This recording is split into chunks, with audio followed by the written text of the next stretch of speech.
So, welcome to The Real Build. I'm your host, Bill Reiman, your broker builder. And today I have a guest coming from Long Beach, California.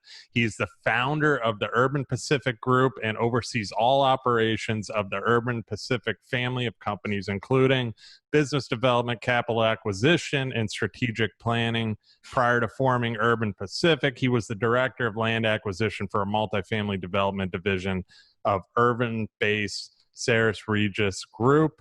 Before joining Saris Regis, he was with Kaufman and Broad Multi-Housing Group. As senior project manager, he was responsible for all activities related to multifamily development, including the acquisition, entitlement, syndication, and development of over 1,900 affordable multifamily units throughout the Western United States. Prior to that, he was a project manager with urban-based Snyder Langston Real Estate and Construction Services. He holds a degree in business administration with specialization in finance at California Polytechnic State University, San Luis Obispo. Scott Choppin, welcome to The Real Bill. How you doing today? I'm doing good, Bill. Thanks for the good introduction. That's a read. That's a tongue twister right there. Yeah. But no, hey Scott, I'm happy to have you on, man. Me and you had a conversation prior to this. I haven't really hit on the multifamily development part of my show, and I know there's people out there that are interested in it. I know there's a lot to it, and that's why I'm excited to have you on. And when we spoke on LinkedIn, I was pretty pumped when I saw what you do. So, because there's a lot to it and there's a lot to talk about. So thanks for coming on today. Yeah, you got it. Great to be here. What I like to always start out with is talking about your background. Obviously, I brushed on a little bit in the intro. So let's talk about who is Scott Choppin. Yeah, appreciate that question. So, just a little bit of background beyond what the intro talked about. I basically grew up in a family of people that were in the real estate development business. So my Uncle Mike and my dad, Kerry, were both real estate developers in their own right. My Uncle Mike ran a company called IDM Corporation based here in Long Beach that did predominantly commercial high-rise construction, so I think commercial office, but did a lot of apartment acquisition and development. And then my dad ran his own company, basically doing purely apartment development, and then was a JV partner for a couple of major development companies based in SoCal, sort of in the later years of his career. He's now retired. My Uncle Mike's passed away. But what it did is it gave me like a background and knowledge about what real estate development was, right? What does a real estate developer do? Because it's not like your mainstream career choice. Like, go to school in elementary school, you go, oh, I'm going to be a real estate developer. In fact, I have conversations today with people and they go, what does a real estate developer do exactly? Like, you build you build the apartments, you build the houses. Like, well, I don't build them physically. I don't swing a hammer. We have teams of people that we work with. He goes, so you design it. I go, well, we don't design it either. I mean, we set the strategy and the pathway for design, but I'm not like sitting at a computer drawn CAD, and that usually I get like, what do you do? and the example I like to use is actually, this came from my Uncle Mike. He always said that being a real estate developer is like being the conductor of an orchestra, right? We're entrepreneurs in real estate is what he always spoke about, and our job is as entrepreneurs is to get from A to B, right? Like we're here, at A, and we got this objective B over there, and we got to figure out how to get over there. And the example I used in the conductor of the orchestra was the conductor is sort of the leader of the whole group of people that are like brought together to work together. So you've got the violinist, and you got the cellist, and you got the people who play flutes. And so the conductor probably picks the music. He knows what the violinist should be playing, but he doesn't play violin himself or herself, right? It's that person's job to bring together the strategy and really execute on the music, beautifully, and produce a product and an event for an audience who then, pays for it. The other example I use is like movie producers. They have the idea, they raise the capital, they bring together the team, but they're not actors or writers or directors themselves. They are the the developer, the formulator of the idea, and then the putting together of the team to execute on that. And so that's exactly what a real estate developer does. And in our instance, we find land, we produce designs and programs for product type that we think is going to be competitive in the marketplace. In our instance, workforce housing, apartments. So that's sort of, I came into the business having an understanding about that, but then I combined that with a couple of key things. One is, at 18 or 19 years old, I wasn't necessarily settled that I wanted to be a real estate developer. Like kids are, like a lot of times you don't want to do what your parents do. You want to do the opposite, whatever that might be. But I read this book, it's sort of probably, if people read it today, it'd sort of be a corny book, but it was one of those, how to make, $1 million investing in real estate on the weekends. And that book was key because it really opened my eyes to what being a deal maker was, right? Like I understood developer, you get land, you build buildings, but what was missing for me was the economic incentive to producing a project, which you then either sell when you're completed as an apartment building, to an investor, or you hold it long term. And so when those two finally coalesced, I was like, okay, now I get it. Now I understand. And actually, frankly, that was my biggest motivator, not because my dad and my uncle did it, but because I could understand it. And I saw a capability and a way, a pathway to produce a good life for myself. And ultimately, at that point, even then I knew I wanted to get married and have a family, which I do now. I'm married and have family, that is. So it really sort of coalesced in that. And then really from 18, 19 years old, it became my mission to prepare myself to go to school, to get a finance degree, to get internships, to get the right first job that was laying the path for what ultimately I knew I wanted to be, which was a, entrepreneur in real estate, as a real estate developer of really ultimately what's turned out to be new construction apartment buildings, right? Like that's really our sole focus at this point in time, and has been for many, many years. Yeah, I mean, well, starting where you just left off too, I mean, not many 18, 19-year-olds are thinking about investing in real estate. I mean, that's true. And I feel very fortunate that I figured that out. I recognize that it's not everybody's, not that I'm any more intelligent than anybody else. I feel very fortunate. I just had good examples, and I at least was able to pay enough attention, right, as 18-year-olds to go, oh, okay, this is a thing we can do.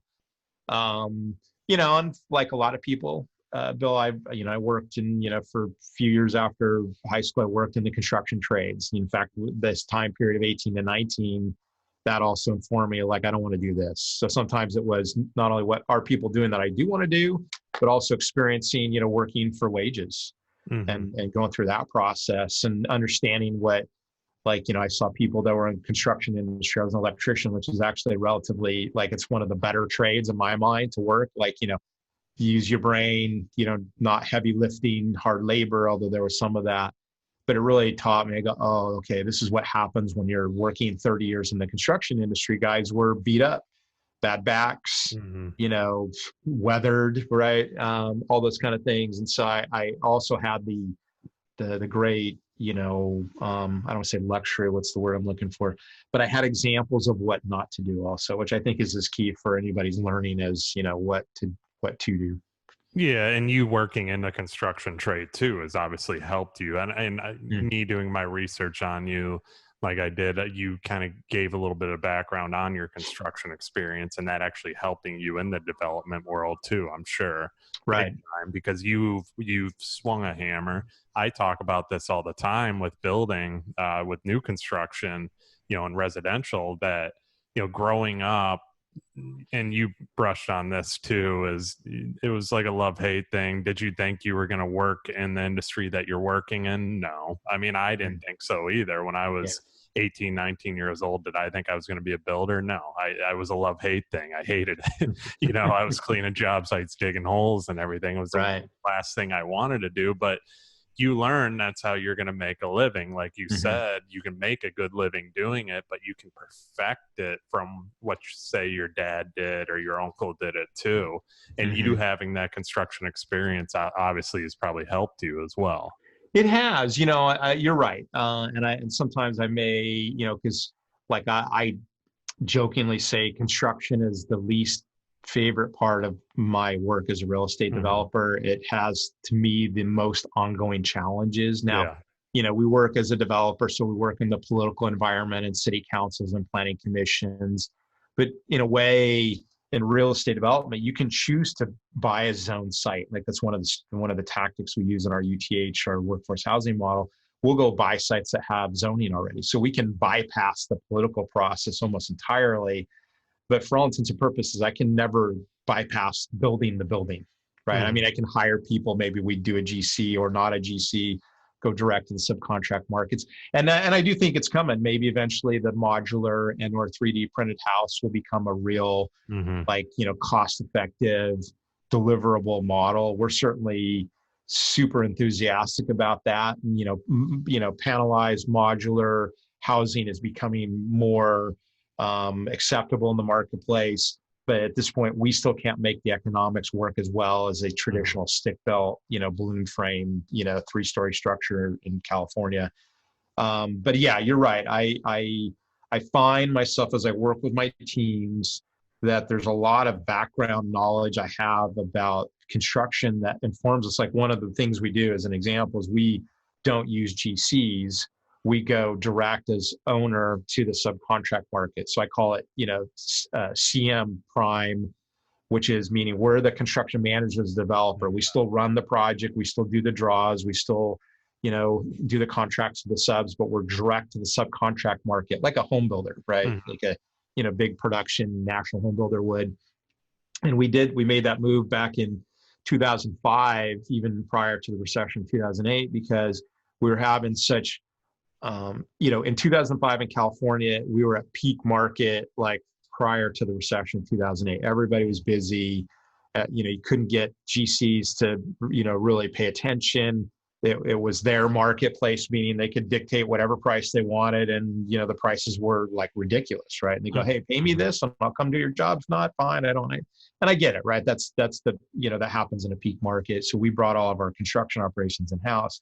And I remember people telling me, Bill, they go, oh, don't do that, Scott. You're, what did they say? A good guy who's a headhunter. And we were talking about this because I think we're going to start to hire like project managers and superintendents. He goes, no, don't do that. He goes, shift the risk to the GC. He says, don't do that. Don't take that.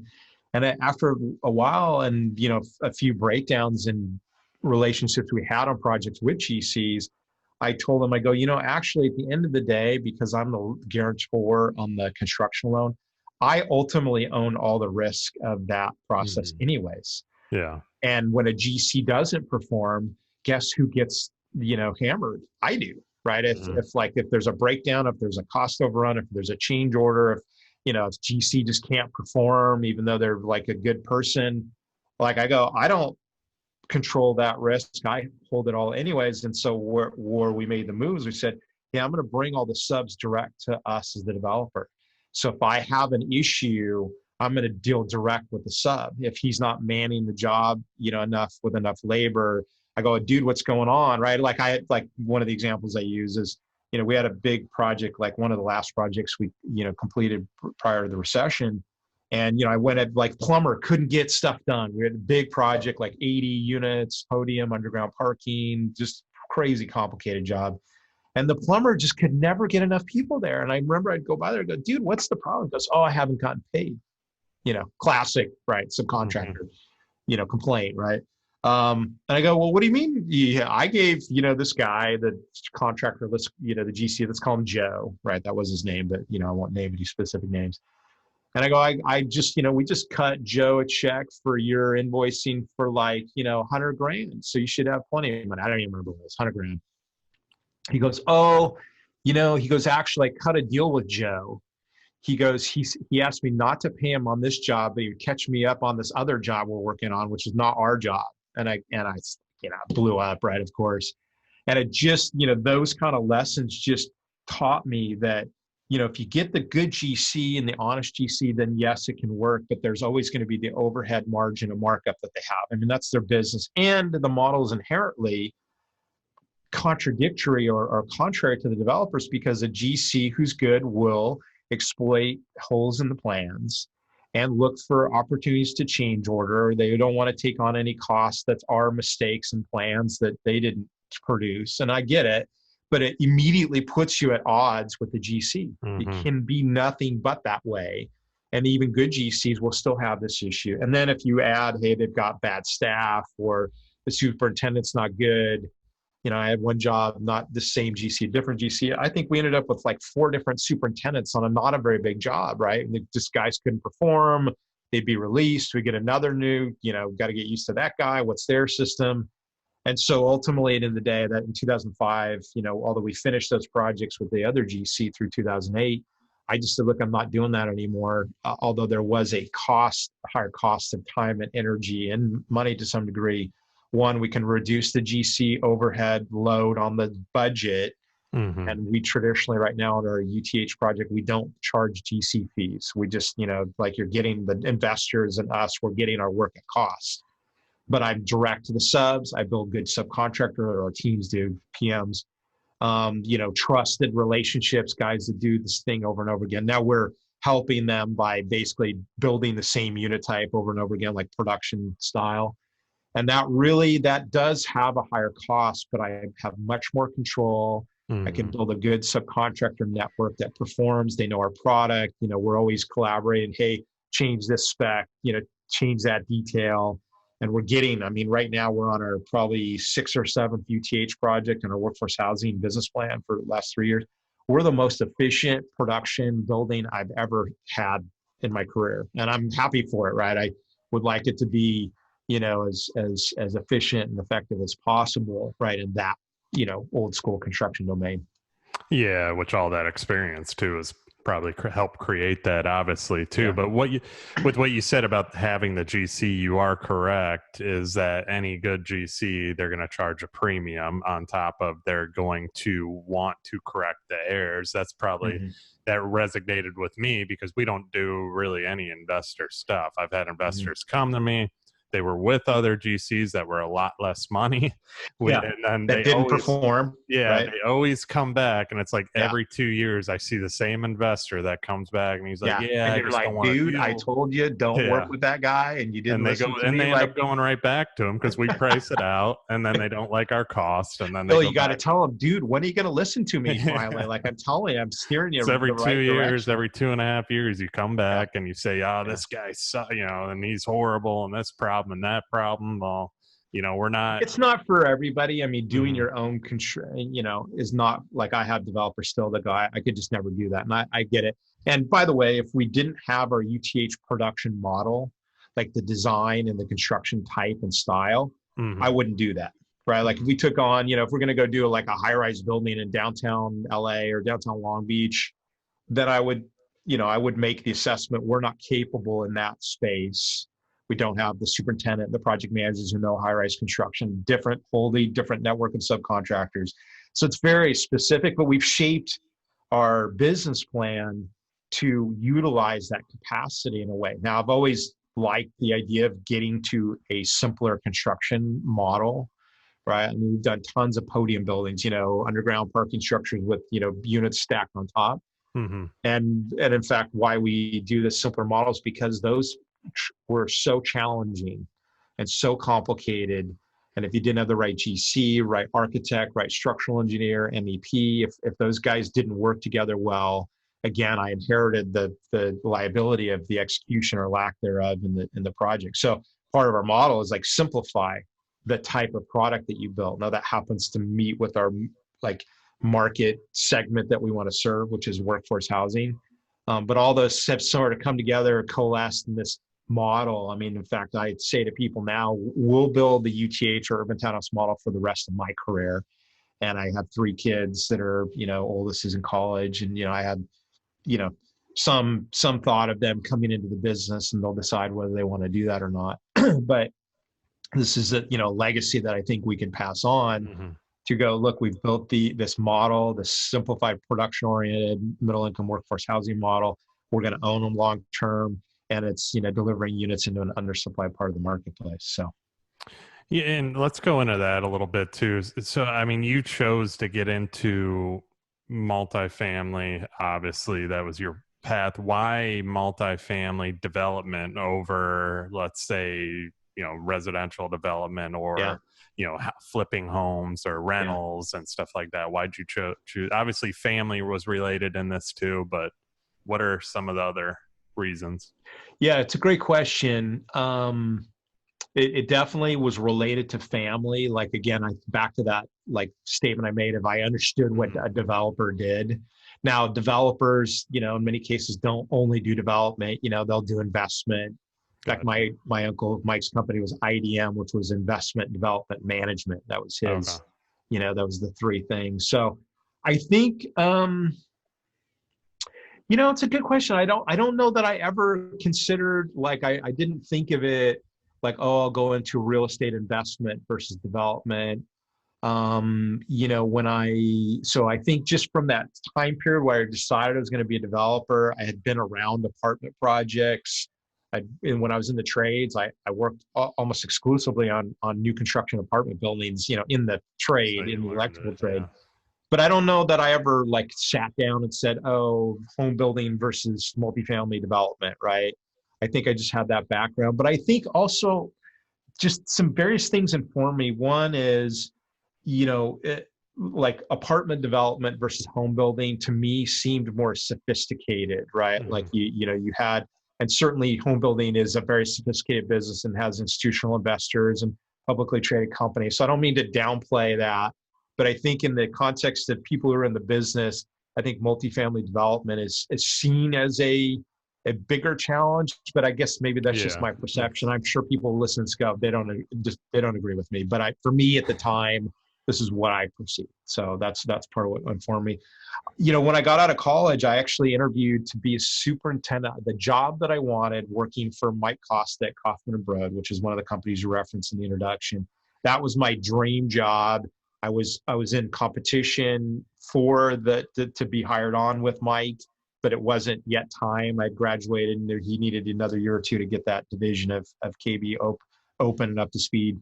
And so I interviewed for a couple home building companies, and I just remember going through the interviews, Bill, and I realized home building's not for me. I mm, was like, just, it seemed like producing widgets over and over and over again. We got plan A, plan B, and plan C, and you're the superintendent. You're just going to build 100 of these things, and hmm. it's just this pure construction. And I think the idea of working in the political domain, doing entitlements, of putting together capital structures for the deal, and then the idea of owning them long term, I think that was part of, I think, what sort of gave me this feeling of like it being more sophisticated. Again, this is an 18 and 19-year-old perception of it, so I certainly think of it differently now. But it turned out to be the case. Now, the other part of development versus, say, just purely investment, which I think I came to the conclusion after being in the business for a few years. For me, being a real estate developer has been the most challenging, like, knowledge acquisition and learning process that I've ever experienced in my life. Now, obviously, it was my career choice, and I founded a company 20 years ago to do this. But for me, it's like I can, be on the phone call with an architect. I can then call an equity investor, and then I can call, the mayor of city X. And then, I go back and then I manage a team to produce, the build out process, whatever. So there were so many different knowledge areas that are wrapped up into, it's sort of like this Yeah. conductor idea, right? It's like, a conductor would want to know intimately why violinists play the way they do and who's the best and why does one person sound different than another, and really own that. And then, okay, I'm going to do that with cellos and flutes, right? I'm trying to use an example that people could, sort of like have a little bit better idea of how that works, and be able to switch back and forth between those. Like, it's never lack of challenge. Now, that is also part of the risk profile of development. And in Hmm. fact, I think, talked to several people who are in the investment community, and they're like, yeah, I've looked at development, but it's like a scary place for me. It's just like there's a lot of complications that I don't understand.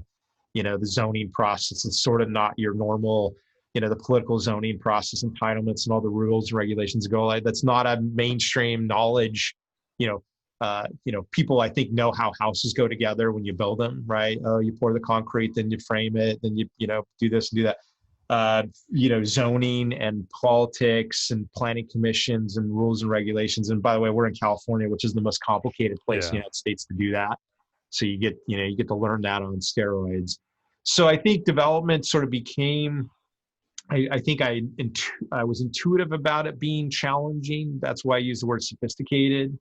But also that, as I got into it, it became true. Like I go, oh, this is a very challenging way to do it. Now I would assess myself after doing this for, arguably 30, 35 years.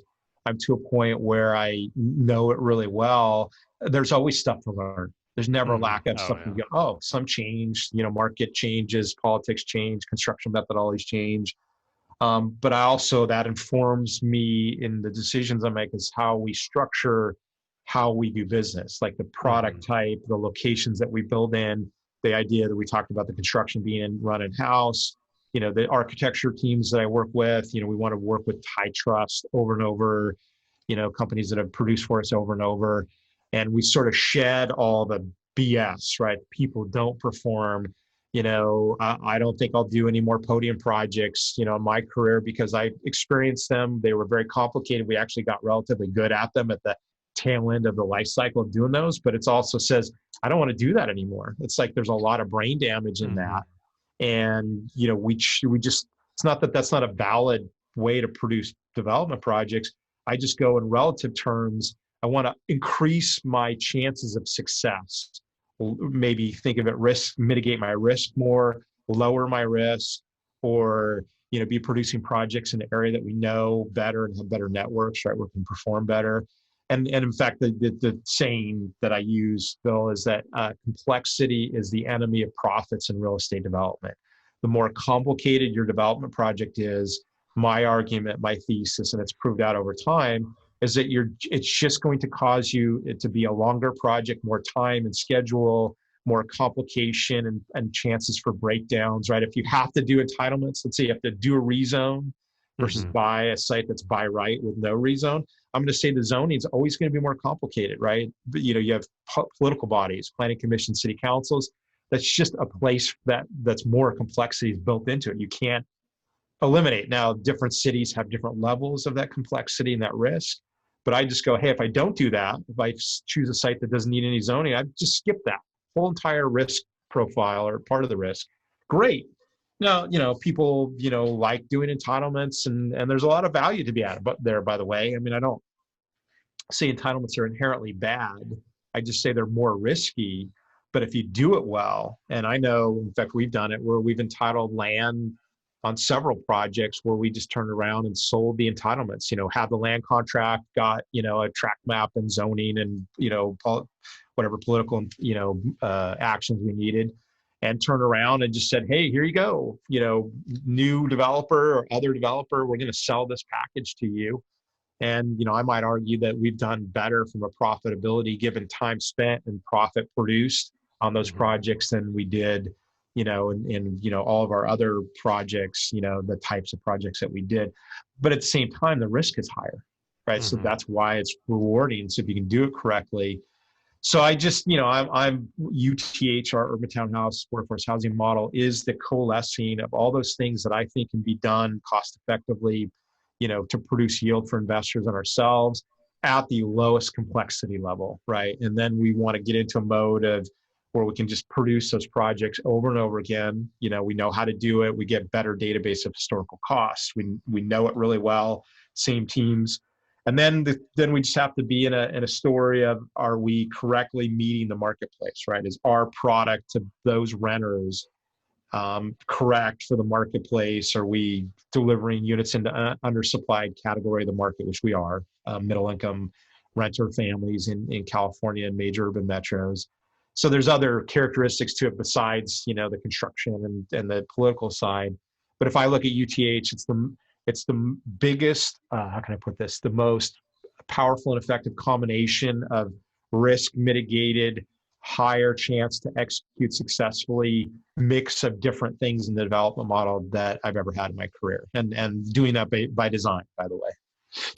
Yeah, and with everything, I mean, everything you just said right there, for the listener that's really not in the investment world, a lot of the stuff you said is probably, a lot of people have their mouths open or are probably like, what did he just say?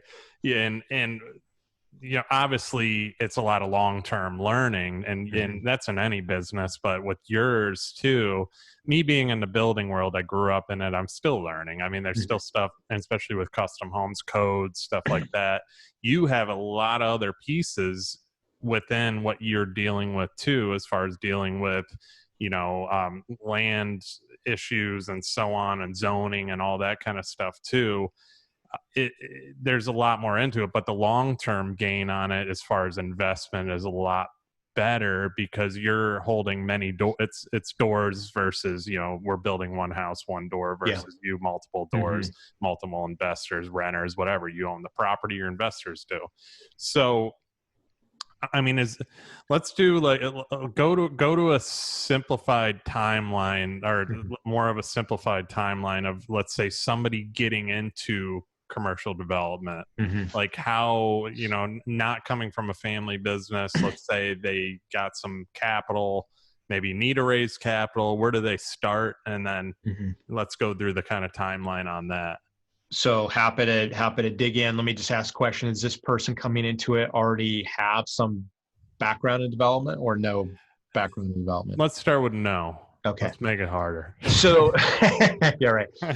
So I asked that question because if anybody wants to go to my LinkedIn profile, on there, I've written several articles, and one of them is 6 ways to build your career in the real estate development business. And that's sort of applicable here to that person who's coming into development cold, because really its first is like, having the general competence to be effective in the development space.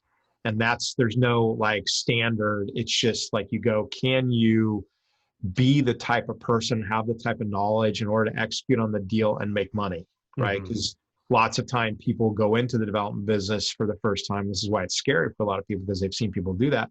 And you just don't know enough to not avoid mistakes that can be fatal or lose you money or erode your returns, right? And so in that instance, there's ways you can be and ways you can act in the business that can make you more effective when you don't have any experience in it. And like in this article, what I talk about is, get a mentor, right? It's the most basic advice, but you go, if I don't know how to do real estate development and I have aspirations or intentions to be in that space, then I can either learn by my own mistakes, or I can learn from others' mistakes, right? To use an old, adage.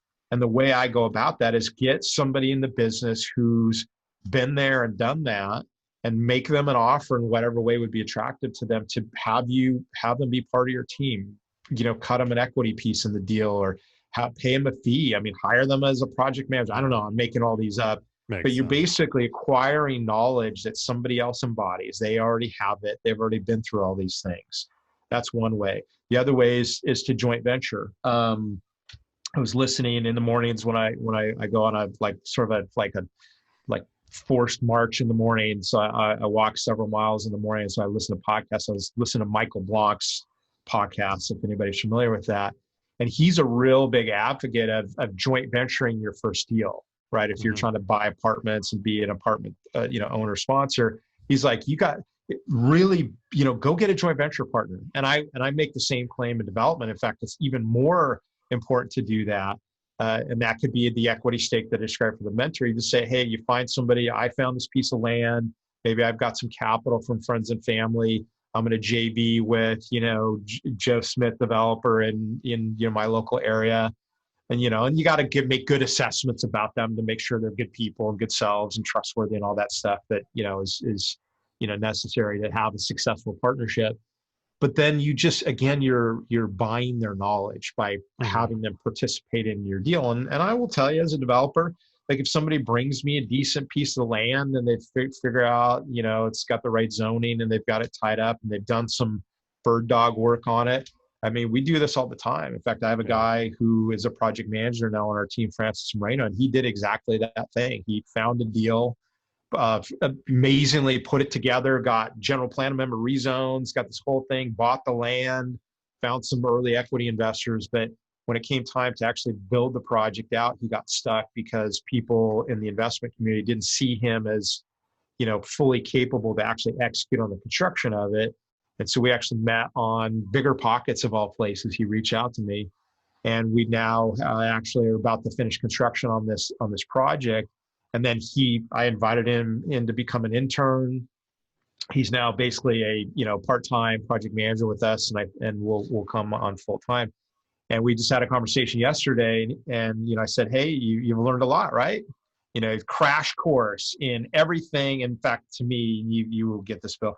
It's like, you cannot learn real estate development like from books, or if you try to go look up real estate development on YouTube, I mean, there's lots of videos, but most of them are not. In fact, I'm working on several videos, articles, and books that would actually be a street savvy style teaching, set of modules to be able to convey to people how to do it. So as an example, we made a 13 video series that's up on our YouTube channel, which basically took us through the entire life cycle of the construction of a small multifamily deal in California, like from early due diligence, geotechnical testing, all the way through, hey, we just got our C of O and here's a final walk of the project. And literally over 13 videos, hey, here's due diligence, here's grading, here's foundation, here's framing, here's mechanical, electrical, plumbing, roofing, insulation. These are all the video titles, arguably.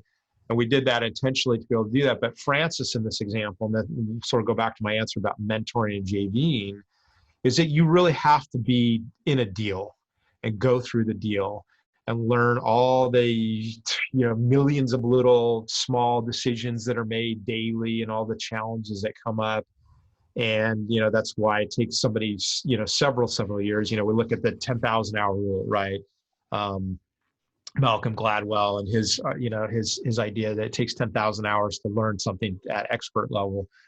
And one of the best way, and why Michael Blanc is such a big subscriber, is like, hey, just get into a deal. You don't have to be the leader. You don't have to be the main sponsor.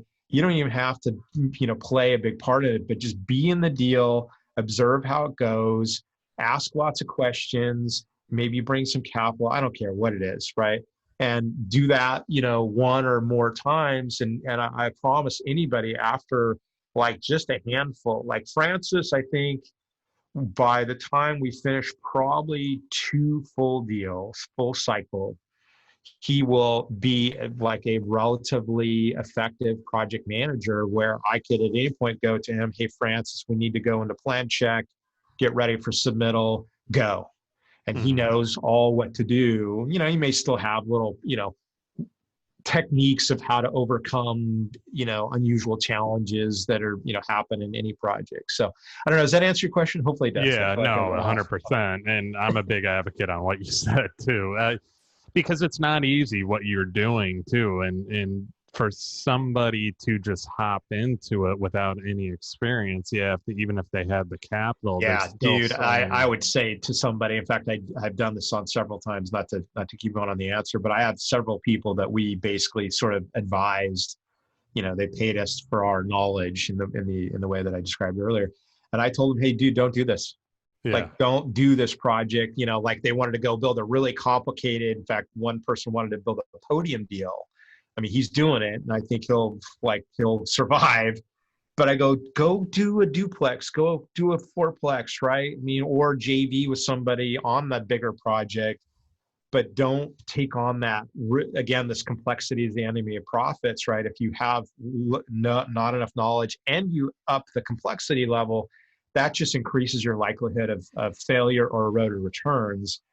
And, I've sworn people off several times, like, don't do that. And I don't want to be that, it's not my intention to you shall, but I go, just do, go to take it from me. And a lot of times these are lessons, Bill, that I learned myself the hard way.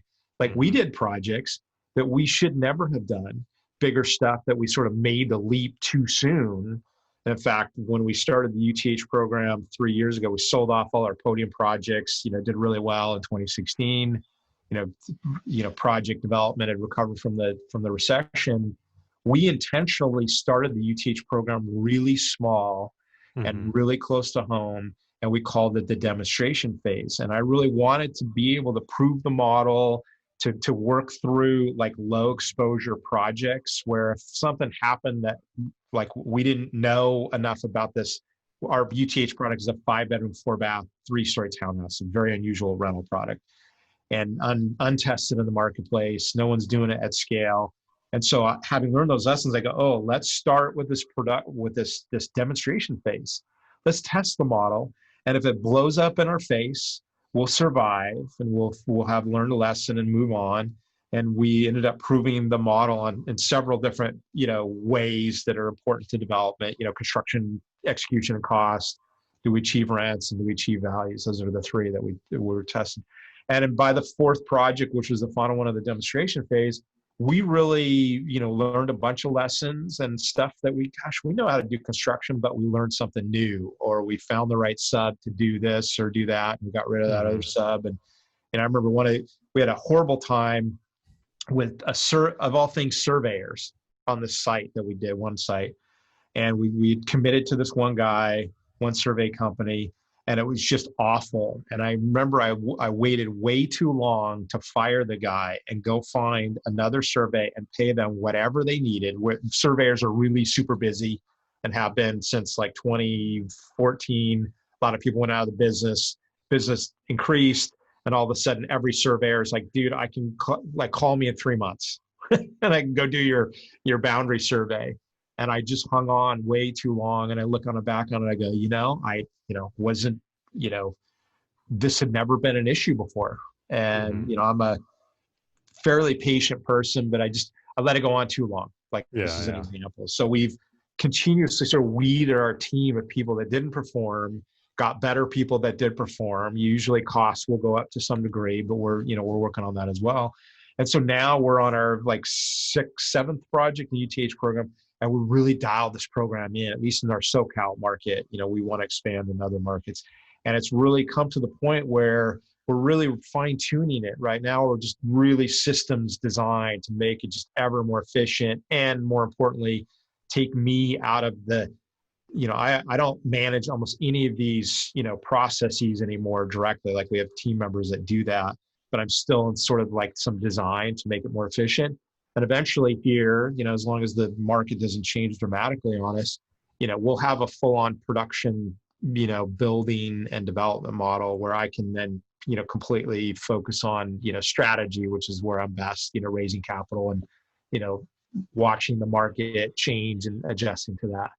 But that's an ongoing process. Sort of like you said, for your own business, I'm sure it's the same. Yeah. Well, what you just, the key thing on that, what you just said too, is you've been through it all. You've learned it. You've had all these experiences, and yet you still get people that call you and kind of go against what you say, but they're going to have to learn the hard way too. Why not just use a mentor like yourself, or stick with a mentor like yourself, or work for you.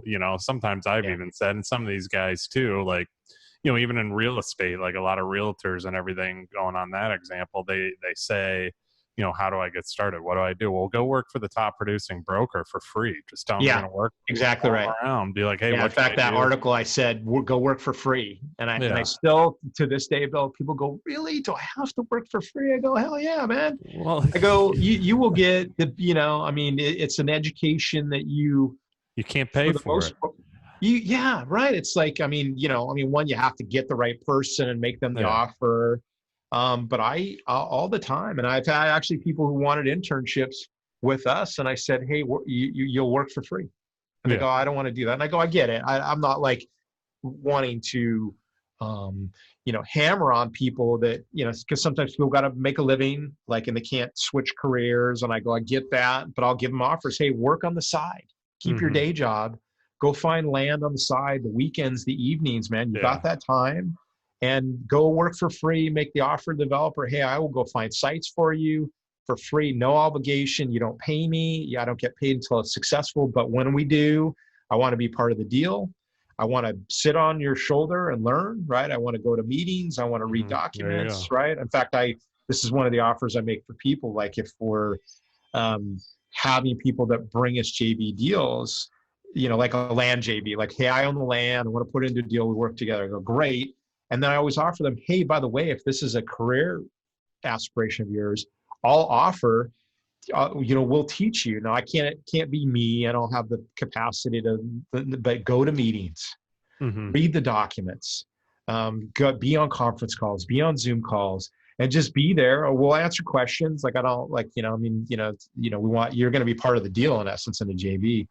And that I think is incentivized. In fact, my deal with Francis, I think that's what sort of brought him ultimately to the decision to come with us in a land JV.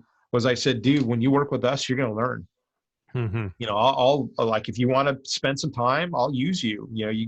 And in fact, it was good for us too, because he had already built relationships with the city that we work in for this project, new council members, new staff, those people change, but he had built this rapport, and I go, that has value. And then I go, but I'm going to go have you do other stuff. I'm going to go have you go down to the city and submit plan check and see how that like crazy process is. Right. And, that's how that internship sort of developed out of it. But you're exactly right. Go find a developer in your local town and make them an offer that's of value to them, that's somehow helpful to them, and tell them I will work for free. I mean, that will alone rise you out of the soup of all the people who are like, yeah, dude, I want to learn, but you got to pay me, and I go, I mean, I don't. Well, why should you pay them over, this other person? And so, look, again, there's nothing wrong with it. Yeah. But if you want to get that opportunity, you have to be competitive, meaning you have to produce some better value to that person who you're asking the internship, or at least making the internship offer, and doing it for free will be one of those things that most people won't do. And again, it's nothing wrong with the people wanting to get paid. It's just you're going to rise above all the masses. You're going to go, oh, free? Okay, really? Okay, I'll take that. You got to really. Well, it's a big impression to anybody, but also, totally. I mean, like you said too, if somebody says, "Hey, I don't have the time. I don't have, I got to make money, this and that." Okay, well, we all have the time. It's always, it's no different than us fitting in this podcast right now. We could easily say we don't have the time to do this, record a podcast. We get work, this and that. You always can find the time. Just like you said, you can go on the weekend instead of, hanging out with your buddies, relaxing on the weekend because you got the days off. Go look at property and bring it back to you and say, hey, I saw this property. I don't know if anything can come, but I want to follow you along on the deal with it, like you said. Yeah, I mean, it's even like, hey, I found a property. Like, was this fit? What questions should I be asking about the next property that will fit better for you, right? Again, the value, it's like, hey, developer, what kind of sites are you looking for? Does this fit? No. And, you've obviously be sort of like effective and efficient with your time with them. But, you just keep doing that over and over again. In fact, I advised one guy, he was sort of like an IT digital content marketing consultant who worked with us, and he wanted to get into business. So we spent some time, I traded his services for my teaching. Like that was the deal we made, right? We did that over a few sessions. And I told him, I go, dude, take your spare time and go. He wanted to get into investment. I go, find 100 multifamily properties on the market, in the markets you want to be in, underwrite them, call the brokers, ask the questions. And I said, I promise you by the 100th deal, you will know deals and the marketplace inside out. And in fact, I think he's in that process right now of going through it. It'll probably take him, a year or two to, review that many deals given his, other workload.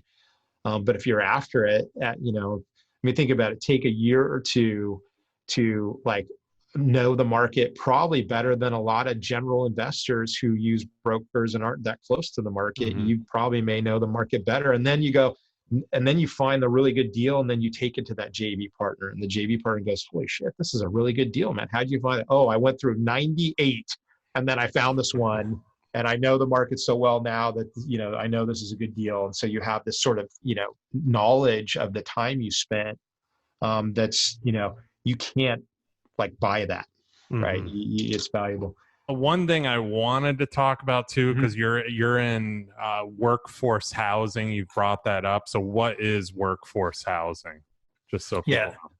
Yeah, appreciate that. So it's a great question. In fact, I normally offer my definition of workforce housing like as an automatic, just because there's so many different ways that people think of it. But our definition is, is housing that serves middle income families.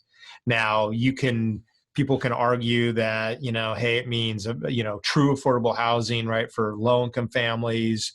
It could be for sale, it could be for rent, right? There's no standard definition for it. For us, it's rental housing that serves middle income families. So I like to call it workforce housing because really for us, our housing being 5-bedroom, 4-bath townhouse rental serves multi-earner, it serves multi-earner households, right? And those Gotcha. are families naturally most often, although it does serve, roommates, right? You could include that in that. But really what we're talking about is housing that fits working class families' lifestyle and fits not only in their living style or what they need physically for their family to be comfortable, but also is at a rental rate that it fits their income demographic, right? So one of the ways that we also describe workforce housing, at least for our model, is that it serves families that are between 80 and 120% of median income of the local area that the housing is in. So for us, it's LA and Orange counties predominantly, but any major urban metro will have these statistics. And it's generally going to be, a family of, say, mom and dad. Like most often we have adult kids living with mom and dad, younger kids of the parents or younger kids of the adult kids, in-laws. And then one of the things that we do in our 5-bedroom, 4-bath townhouse product is that we always build a bedroom bathroom on the ground floor to serve an older generation, being it grandparents or older in-laws that have mobility issues, that they can live with the family, but have their bedroom bathroom be accessible, if they happen to be in a wheelchair. And some people have argued, hey, wouldn't you want grandma on the middle floor? Because we have a bedroom on the middle floor, closer to the kitchen. For some cultures, grandma is going to be the one who cooks. And we just tell people, look, whatever is conducive for your lifestyle, we just want to offer, all the possibilities that best serve your family. And in fact, so we got the, ground floor bedroom bathroom.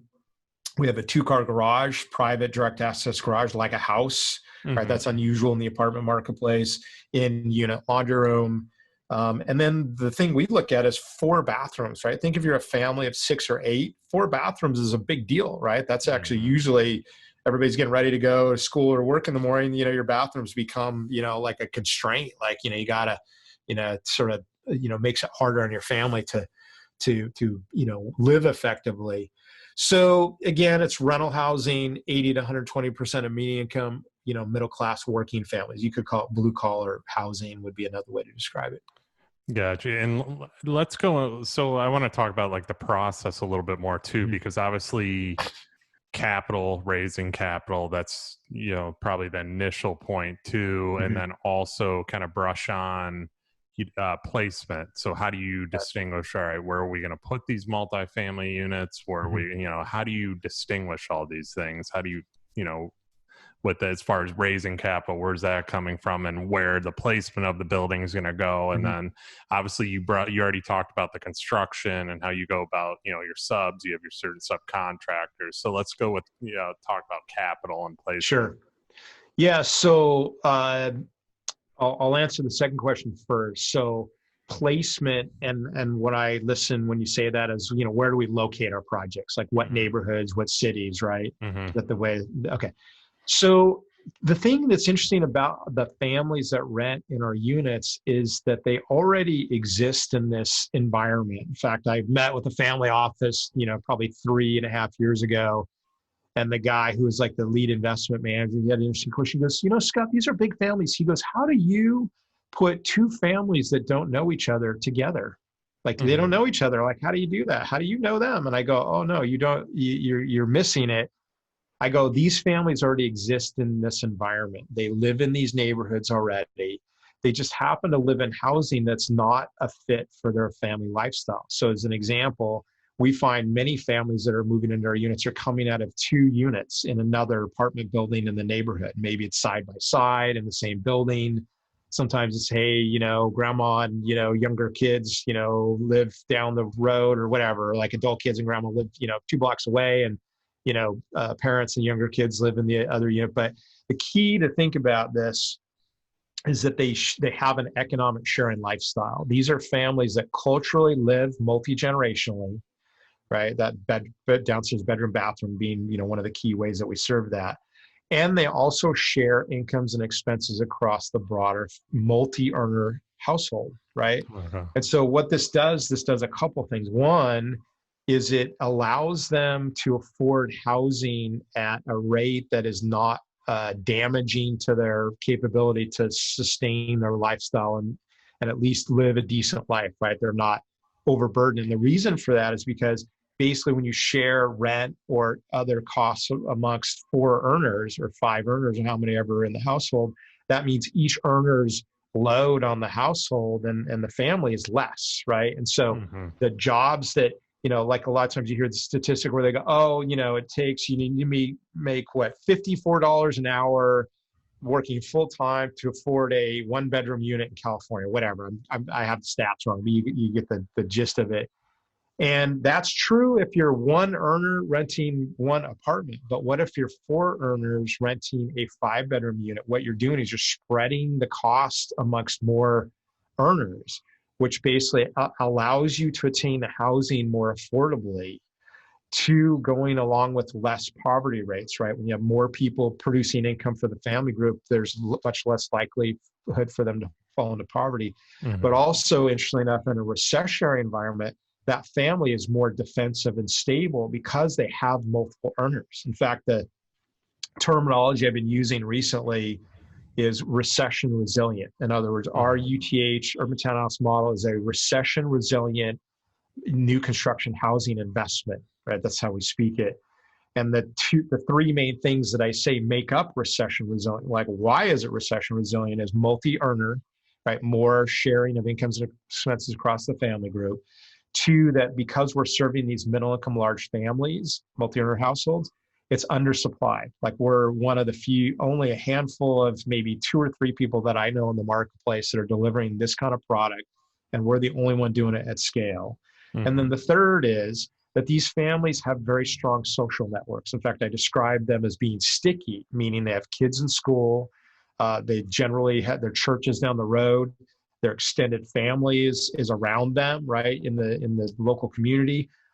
Most often they're historically from here, right? Like your Gen Z, whatever, 19-year-old who moves to get their first job from, they move from, Dallas to LA to get that cool job and they rent that apartment.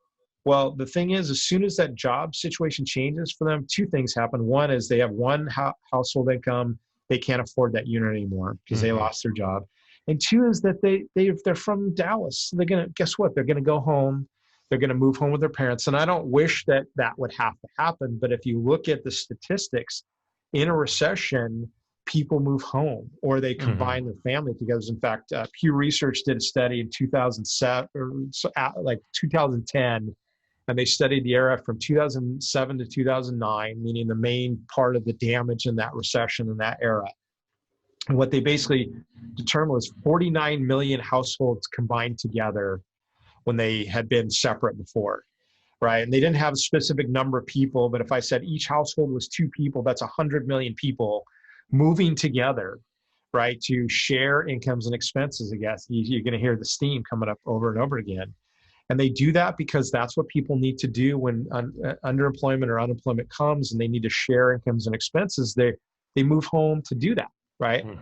All we're saying is that there's families that already do that naturally and they don't live any other way because culturally they already live multi-generationally. All we're doing is giving them a housing type that fits their lifestyle and their capability to afford and spread costs on the housing amongst more earners. We're just giving them a unit type that doesn't exist already and that basically serve that family, right, powerfully. Yeah, that's, what you're doing is one of the smartest things I mean, as far as Appreciate multifamily, that. I've heard. I mean, that's like basically you're ahead of the problem is where you're at. You're beating the problem. So obviously, there's always going to be recessions. They come and Yeah. go, come and go. We all know that.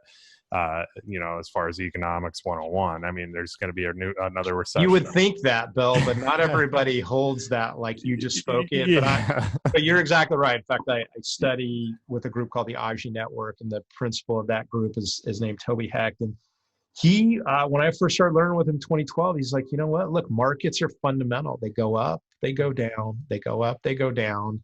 That never ceases. That never changes. And then I added on to that, only the timing is different from cycle to cycle, right? But he said, it's interesting. He goes, people, they get depressed and down when the market's at a trough. That's when they should be excited, because that's when the territory can be captured. And when the real estate, I mean, he's not a real estate guy, but he's, I thought, oh, the real estate prices are, most effective to buy then. And then he goes, I also understand why at a peak market, people are like super enthusiastic and gosh, it's great. It's always going to be great. And it'll go on forever. And he goes, I mean, his point was not that people need be wrong, but that their interpretation of how to be and their moods during those cycles is like, it needs to be the opposite. Right. And it sort of fits with the, everybody's heard this, the Berkshire Hathaway, Warren Buffett's, be greedy when people are scared and be scared when everybody agrees. Same idea. But I was appreciated what Toby said, because it's just basically, it's fundamental. We can always trust. Like you spoke what what I subscribe to, which is like, look, a recession's coming and we're not in a bad mood about it. We just say we need to be prepared. In fact, this is why we converted our entire UTH program about 24 months ago now. Our original idea was to merchant build them, rent them, sell them, right? Just produce the project and sell them. And we converted everything to long-term hold for two reasons. One is that we're such believers in the undersupply story for a really long time period in California. I mean, it's going to be decades before we catch up, and maybe even never then, right? Given our political environment, resistance to housing. But also go, hey, from 2008, I learned lessons, which is don't have to sell when you're in the middle of the recession. Like, don't time your investment window to end when the recession is. Now, of course, you can't plan for that. You don't know. So what we did is we converted to a 10-year hold 24 months ago, and now raising all of our capital on a 10-year hold basis with the logic, like, good, we've got 10 years and the recession is going to come, 2 to 5 years from now. Then we're going to go through the cycle. We won't be compelled to sell assets. Yes, values will change, but if we have a stable, recession-resilient renter profile, which we talked about just a minute ago, then I can trust that the NOI and income production on our units will be relatively stable. And then all I got to do is manage them to not, be forced to sell, and hence the timelines of the investment, and make sure they're cash flow and all the kind of things. We can ride the recession out, right? We can. On a 10-year basis, I go, I'm more likely to get through the recession, come out the other end. And by the way, I mean, you probably saw this, but dude, like the panic in 2008, I mean, and by the way, we went through it, it was awful, right? 2008 was terrible. For sale markets were just, but if you look at multifamily, relatively stable. I mean, I think I did the research through CoStar, and rents and generally in Southern California went down like 2-3%, depending on what region of LA you were in. Like nothing, right? In all reality. And so you go, if you got a good tenant who doesn't leave, right? Remember that Gen Z person who rents by themselves and is from Dallas? Well, guess what? Their propensity to move in a recession is very high. And nothing wrong with that. That's completely natural for their part of their life cycle that they're in. They're young, they're mobile, they can go home. They don't have a lot of stickiness. They don't have a lot of things tying them to. And I don't say that's better than the families or that the families are better. I just go, if I choose to rent to somebody, I would rather rent to a tenant that I think is going to be relatively stable and sticky by choice, right? I mean, look, if families want to leave California, which they are, right? Middle-income families are leaving. Like, that's the highest percentage of people leaving California is middle-income family. I don't blame them. If you can go to Dallas and make the same wages, more or less, and have half the housing costs or lower, people should do it. But there are people that will stay in California. They love it here, and they will figure out ways to sustain their life here. And all we say is, hey, we're going to serve those middle income families that are making that choice, and deliver a very valuable product to them. And then one more thing I'll add, this is the thesis for the investors when we talk to them. In other words, when you invest with us, and why should you invest with us? Basically, you get a brand new asset, renting to a undersupplied, long-term, stable family group of multiple earners, right? The recession resilience, versus if you bought, let's say you bought a distressed apartment product today, like let's say it's a value add deal, right? They got a great, proposition to buy a building in LA or wherever you invest. It happens to be all one bedrooms though, right? We say that's a recession prone asset because basically the demographics of single earners and those mobile, tenants, right, that can move quickly. Those are what made it recession prone in the beginning, and why it's distressed, by the way. And so in this era right now where we're in, where everybody's like, hey, it's a recession, I'm going to go invest in distressed assets. I go, great. If you can find the right deal and it's the good deal and you can buy a discount, I'm there, right? But I just say to people, look, if you are making your choice and you're a long-term holder, then I would, for my own investments, rather be in an undersupplied, long-term, stable marketplace. By the way, in the most supply-constrained marketplace in the United States, which is California, and that's not changing anytime soon. So the makeup of the investment thesis of UTH really is what we talk to investors about, with the idea of saying, hey, look, if you got all your choices of investment to make, which we compete in that marketplace, right? I got investment A, B, and C, which is the best one. And not everybody wants, some people, I want to invest for a 3-year window. I want to make my money and I get out. That's totally valid too. We just say, hey, we're talking and wanting to have conversations with investors that want long-term stable investments with a bright future. And that's sort of how we come to the investment marketplace. I was answering your other question. Yeah, I mean, because it's safe what you're doing. I mean, anything recession proof is because, like we just talked about, there's recessions come, they go. A lot of people tend for a lot of reasons. Well, I don't know why, but if you listen to that Warren Buffett model, I mean, I guess when things are high, a lot of people think they don't want to miss out. So that's why they're in buy mode. I got to buy now, like in this market currently right now, everybody's buying low interest rates or they're doing building loans, so on, moving out of cities and so on down where I'm at, like me and you talked about. And there's not a lot of inventory left. And when stuff pops up, they're paying overpriced for it too, and then you get into those kind of things. But then when the market's soft and nothing's happening, we are in a recession, a lot of those people aren't buying, but the investors are, the smart ones are, that they're buying up the land to where 4 years, 5 years down the road, they're getting. Yeah, we're and you it's inside what you just said, but I mean, in the housing marketplace generally, which includes for sale and multifamily, and what I'm speaking here, we're in great shape. Now, I'm not sitting here, I don't ever say we're bulletproof. We have to be watchful. The terminology they use is vigilant, right? Like, we want to produce business, we want to do conservatively underwritten, viable projects, right? But we have to be vigilant about, what I'm reading about right now is, second and third tier consequences from the deep, quick recession that we have. Like, we put a lot of damage into the economy, right? Businesses closing, people unemployed. And right now, we're sort of doing okay. A lot of stimulus came into the marketplace, but, we're watchful, we're vigilant. But I still have to go back to fundamentals. That's why I keep going back. I go, look, if one, I don't suggest, and I think most people agree with it, I think multifamily is strong. We were undersupplied generally, nationally, in most regions for the most part. I mean, little micro markets were oversupplied to some degree, mostly luxury, right, where you're going to see the pressure downward in rents. But multifamily as a general thesis, we have housing prices in most major urban metros far, outrunning, growth and incomes, right? In fact, if you look at the graph, incomes are stagnant and housing prices go, sort of, here's incomes and here's housing prices, they're going up, right, at a 45-degree angle on the graph. That's not going to end, right? And again, we don't wish for that. That is income inequality in a way, right? At least from relative capability to afford housing. But the idea that the marketplace can innovate and serve those middle income families through a different methodology. Yes, you may have to share, you may have to have kids that stay with you at home or have the in-laws move in with you. And maybe everybody would say that that's not preferable. But the reality is most of the world lives multi-generationally already.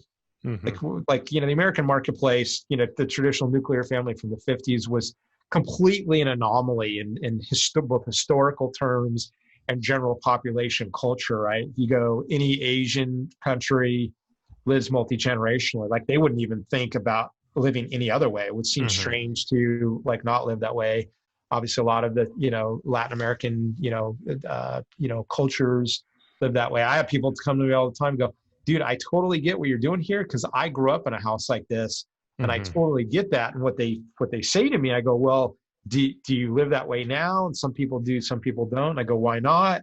But they also, a lot of times they go, oh, well, there's really no apartments that can like serve our families. Yeah. There are single family houses, but a lot of families don't afford the down payment or the income qualification to buy a house. And I always tell internally in my narrative is, look, if a family could rent a house or buy a house and have the American dream with a backyard, front yard, white picket fence, and 2-car garage, people should do that.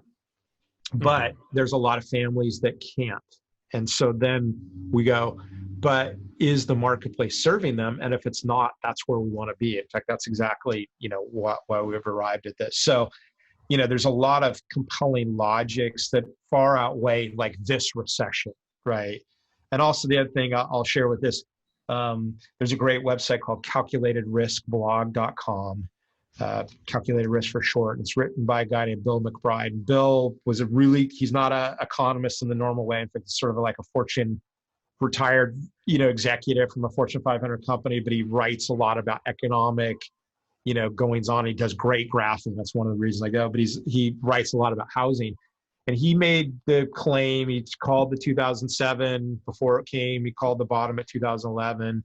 And then he basically, his latest thing was, he said, housing will not lead the economy into the recession like it normally does. So in 89, 90, it led the recession.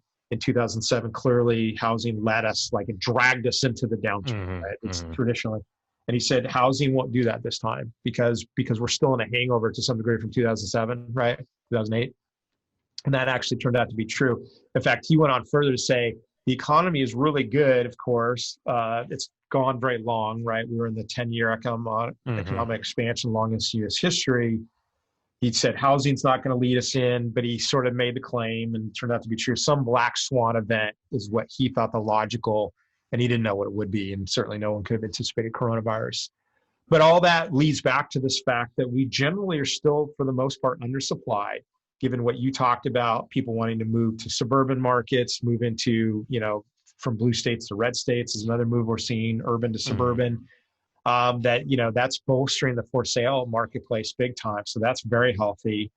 And then, our argument is that, multifamily generally is undersupplied. And certainly in our marketplace for working families and, middle income families in California, no supply, like zero other than us, at scale.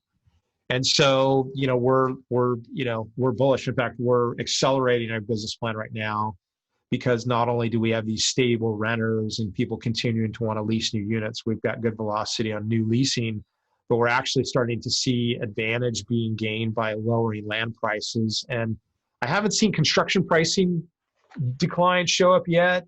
Waiting for it. I've seen a lot more availability of labor. So lowering land costs and lowering construction costs, or at least more labor, which should drive costs down in construction over time. That has us actually being accelerating right now. So we're actually doing more projects now than we were doing in January 2020, based on this, solid performance, these stable families, right, sticking around, renting new, and then these declining land and construction prices. Yeah, there's a ton of multifamily development where I'm at, also Hmm. in Naples area and everything Yeah. too. There's a ton of it going up right now, which Yeah. I've And I noticed. and I think they'll do fine. I mean, obviously all those people moving from other states to Florida are buying, but a lot of people are probably moving to Florida to rent too, right? Yeah, well, they said too, and I actually there's an article on this. I mean, they're doing more multifamily for the workers. You know, you got Mhm. your restaurant workers, you got some Yeah. of those people that maybe can't afford because the housing prices keep Right. increasing. So, and same with the rents. And then a lot more vacation rentals are popping Mhm. up rather than annuals here because Yeah. no, everybody would rather rent by the week and make a lot more money. You know, so and Yeah, that's when that model works, which it's had a little bit of pressure lately. Yeah, I'll offer that the whole concept of workforce housing oh, in the mainstream media and industry conversation is more than I've ever seen.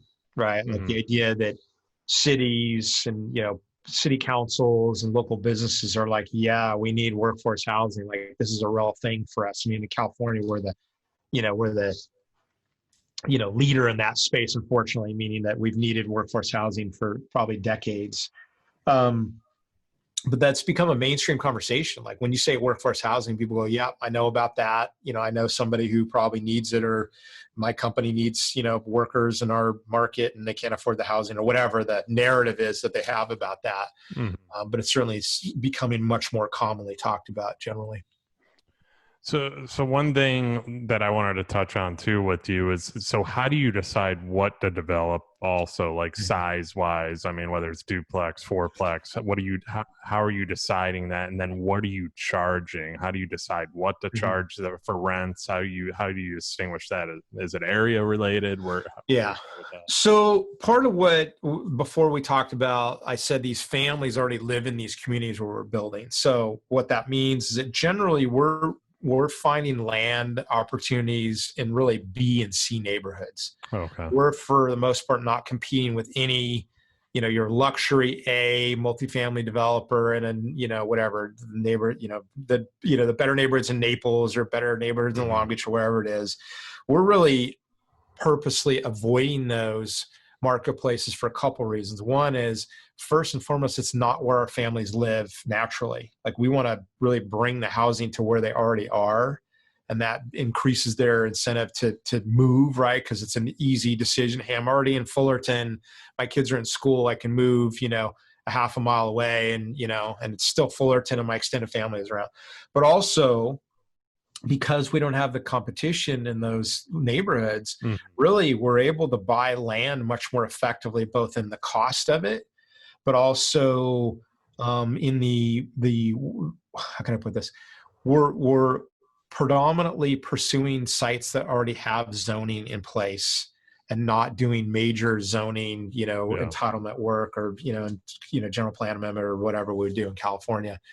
And what we're finding in a lot of those neighborhoods is that's already where a lot of the zoning for high density already is, meaning it's not the upper end suburban R1 single family neighborhood. We're in the older apartment neighborhood with some older houses, maybe a mix of commercial on the main street, right? Sort of your rundown, hasn't been really built since the 1950s and 60s neighborhood, right? Older Hmm. houses, older apartments. And that becomes for better or worse, a place where families who can't afford the higher end, they default to these neighborhoods or they're already there classically, right? This is sort of affordable housing by default. And so what we're doing is we're coming in these neighborhoods and we're finding, already by right sites. We're able to buy land effectively because we basically have almost no competition or very little. And guess what? We're welcomed in the neighborhood for the most part, right? Like they go, great, you're going to build on that site, man. That site's been an attractive nuisance for our neighborhood, dumping mattresses and couches or whatever have you. Or the young teenage kids are smoking dope in the Hmm. back corner of this or whatever, right? I'm making these silly stories up. You get the point. And so generally, in fact, we're like, hey, great. And in fact, when you are ready to rent, like call me because I want to put an application in. And that doesn't always happen, but you know, we know we're in the right neighborhood when people in the neighborhood stop by and they're enthusiastic about the housing opportunity. Plus, we're probably the newest project in the neighborhood since the 60s. Like in our neighborhood in Fullerton, I don't think there's any new housing since at least the early 70s, right? Which is, 40, 50 years, right? And, for various reasons, zoning or whatever have you, it's California. But for the most part, any new developer isn't looking in this neighborhood because it doesn't have the income. So like if you want to rent high-end Class A product, or you're selling condos, maybe if you're doing infill, you're not looking in these neighborhoods. It doesn't have the income, it's not the incomes of families that you want to buy or rent the high-end stuff. And so it's just a good fit in several areas. So that's what has us where we pick. And then, beyond that, we're looking for underutilized sites. One of the classic narratives I use is, crappy old house, small house on a big lot with the right zoning. Right. Underutilized. Like our Fullerton site was a 900 square foot house on, I don't know what the size of the site was, probably half an acre. It was a huge lot with the right zoning with a really junky house on it. And we were able to buy it cost effectively because guess what? They were selling it as a house on land, not a zone site for multifamily. Now, that site had some challenges given that particular city's zoning code, but we're able to make it all work.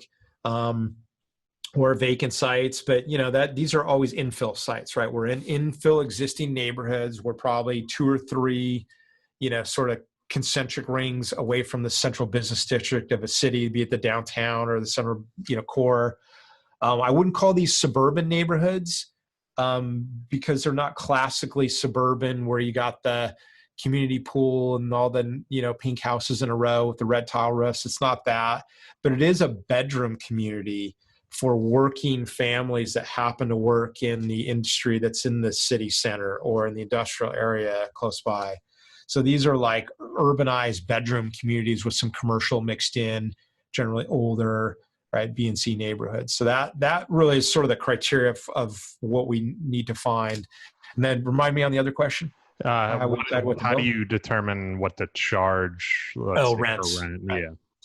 So, like most people, we just survey the comparables in the marketplace. Now you have to ask the question, how many 5-bedroom, 4-bath townhouse rental comps are there? There's like almost none. Yeah. And so we'll usually back into it through a couple ways. One is we do look for, let's say somebody bought a brand new condo townhouse and then they rented it, but usually it's like, 50 units and there's like 3 or 4 units for rent, but those when they're available are good comps. But more often than not, we're defaulting to the single family house rental that's in the neighborhood around our project, right? Not a lot of 5-bedroom houses, depending on older neighborhoods tend to have like, 3, maybe, 1 and 2 bedroom old stuff, and then like 3-bedroom. So a lot of neighborhoods don't even have the single family houses, right? That would have been built to sell at 4 or 5 bedrooms occasionally. And so we go, what would a family choose in this marketplace if they had 6 or 8 people in the family and they were looking to move into one unit or looking to move up? What would their choice be if they came out today? And so we go single family house rentals, townhouse rentals, right? And then we'll back into the rent from that. So usually what I say is like if a house is $4,000 a month in Fullerton, we'll usually want to be 500, maybe 300 to 500 below that, right? We just go, hey, they would have the opportunity to rent this house. By the way, in most markets, it's like a handful of houses, right? And like the northern urbanized Orange County marketplace in Fullerton, there may be 4 or 5 houses that fit this criteria at any time on the marketplace, right? And then we'll come in below that. So we're a newer product, right? We've got air conditioning. We've got 4 bathrooms, right? Usually will be superior to that older house that maybe doesn't have air conditioning or is beat up or has not enough bathrooms.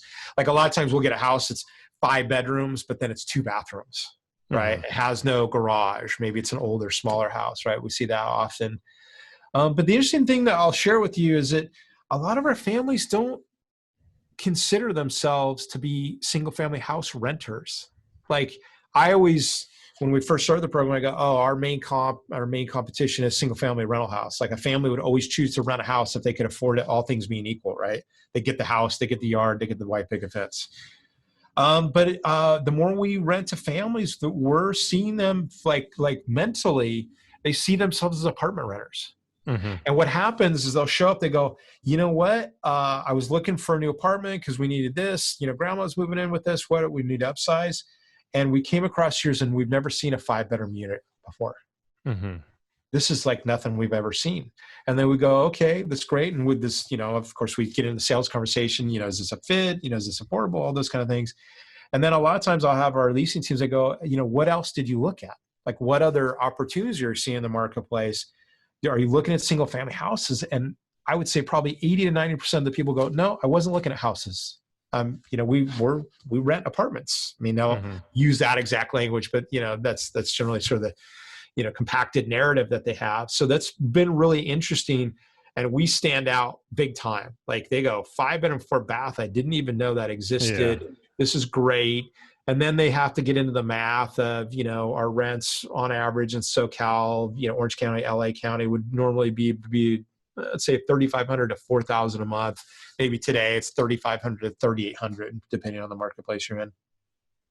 And what they really get into is they go, it's almost like a per bedroom rent calculation. A family who rents would never do it's per square foot, right? Like we do in the industry, like, I'm, 1,000 divided, that kind of thing. But what they do, we can see them, they even talk amongst themselves. Oh, well, if if grandma's in this unit and we're in the master and we got, Johnny, who's the oldest kid, they go, oh, it's $700 a piece per bedroom. Like that's the math that they do. Again, this economic sharing model of sharing the cost of the housing and utilities and everything across the family group, or they'll divide it by earner, right? If they have 4 earners in the household, then that starts to become the math. And I will tell you, hands down, there's nobody that competes with us on the value of a per bedroom rent in the marketplace. And usually we're beating people handily on a per square foot, although again, no tenant looks at that. So that's typically, we sort of, want to be a better value than the comps, be it single family house or a townhouse that, or occasionally apartments that are, 4 bedrooms, no 5-bedroom apartments, no 5-bedroom townhomes, never, occasionally houses. So we're pretty uncommon offer, which was on purpose. Like we designed it that way. I was looking for something to be contrarian or uncommon, different, like marginal utility, like something that says the tenant or the tenant says of it, gosh, that's such a better value, or it's better than anything else I've seen. I want to rent there. That's the reaction we want to produce in the renter.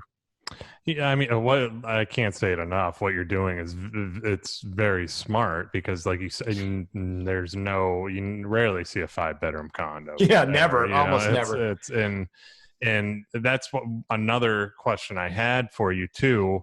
Like look at me as an investor. So how do I invest with you into this? And then also what is the process and what would my return be on that investment too? And I want to talk to you. I'll talk to you probably more about, I need to come here and start doing that too. Because exactly. It's such a great idea because there is those middle income families that, we do have a lot of Hispanic where I'm at too, and other families that, like you said, that like to live together. I preferably wouldn't want to live with my parents, but I think I'd get annoyed after a week. But it's just there are a lot of people out there that do, and they're okay with it too, and there's just not a lot of options out there without cramming. Well, I'll just take it further. They can't imagine living any other way.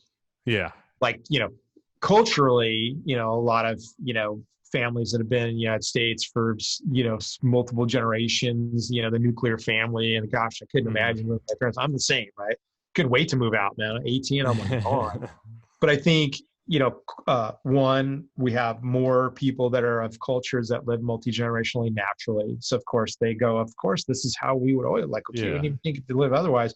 But also there's the story about flat incomes and rising housing prices, that gap between those two produces an economic sharing narrative for families. Like maybe I don't want to live with my parents, but if I live with my parents, I can save money.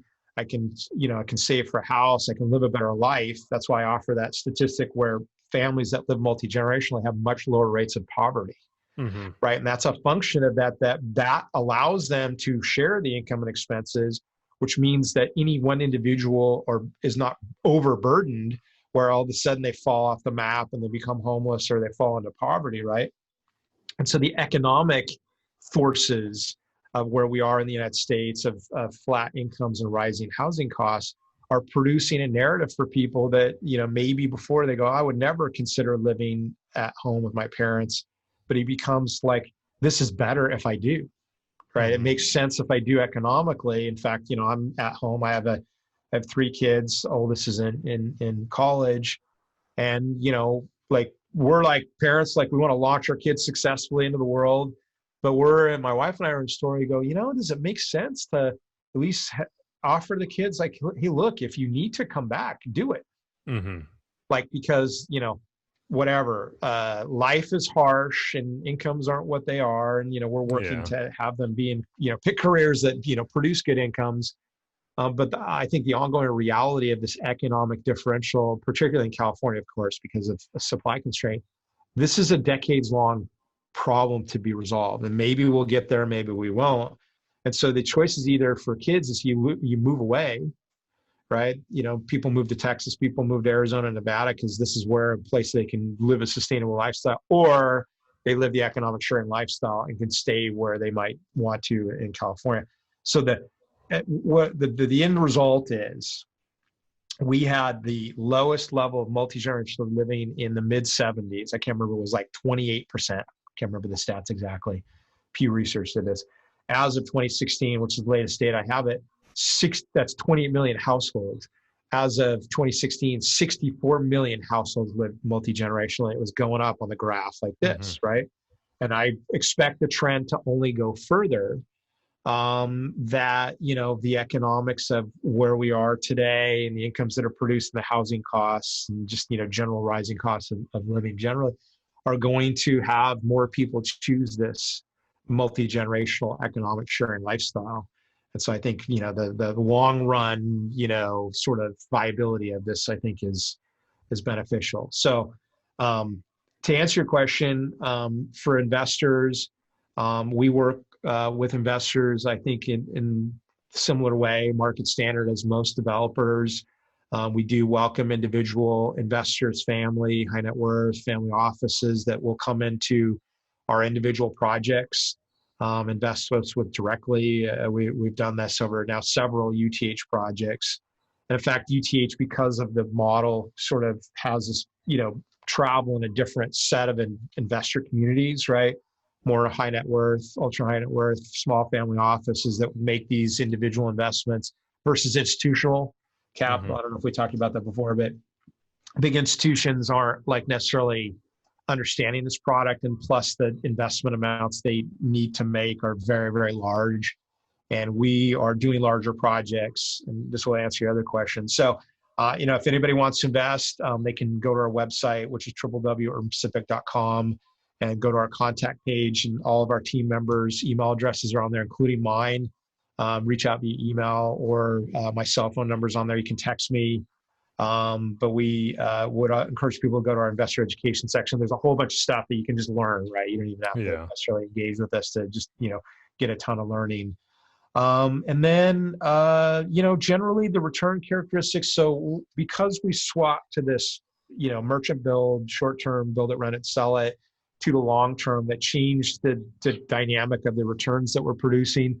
But I will be quite honest with you, Bill, we're regularly producing, at least projections of long-term hold on a 10-year basis, IRRs between, 18 and 21% right now, which, at least in my, conversations with investors on a long-term hold, that appears to be competitive in the marketplace. I mean, that's our standard, is like, well, how do we compete effectively in the marketplace given all the other investment choices that people have, right? And that's everything: stocks, bonds, Bitcoin, other real estate, other types of multifamily investments. Value adds a big space for people that are investing in multifamily.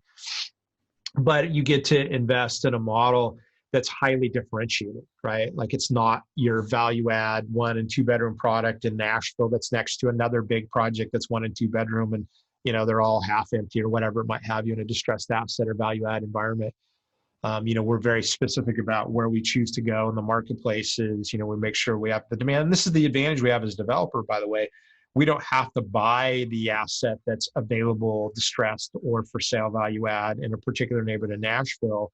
We pick the neighborhoods that we want to go to that we think that this category of product fits well. And then we produce land opportunities within that neighborhood. Mm-hmm. So we have not full choice, but we get to design the product that we want, right? Very specifically, these 5-bedroom, 4-bath, and we get to go into neighborhoods that we want. Where in value add, I would just make the argument that you basically buy what's available in the marketplace, right? Mm-hmm. You can't, maybe you do off-market deals, there's that story. But distressed assets will be, that. They're distressed. The bank or whoever the brokers will sell them on the marketplace, and that's what you have available. It's not like you go, oh, well, that asset is in that neighborhood in Nashville. I really like this other neighborhood 3 miles away. Oh, but there's no distressed assets in that neighborhood. So, buy this deal or don't, right? Yeah, Maybe you wait and it comes up later, but, you're a little more beholden to the marketplace, what it produces in the value add space. Where us, we have the capability to produce projects. Like one of the expansion areas for us is in the opportunity zone capital domain. Well, guess what? We can go pick neighborhoods that are, opportunity zone qualified first and fit our other criterion standard for UTH, which, by the way, they happen to match very well. OZ neighborhoods and UTH neighborhoods are very closely aligned. And then we go produce the projects that we want in there, size that we want, sort of that corner, this corner, depending on land availability. So it's not a perfectly, we don't get perfect choice, but we get more choice, right, to produce the project locations that we want. Did I answer the question? Make sure. Really good. Really good. Okay. No, like I said, what you're doing is it's very interesting. Because there's just, in thinking about like my general area too, with, like I told you, there's multifamily popping up everywhere, but it's not going to be sufficient enough to fit, a larger family where they can all contribute all at once. And that's why what you're doing, that model of what you're doing is so smart.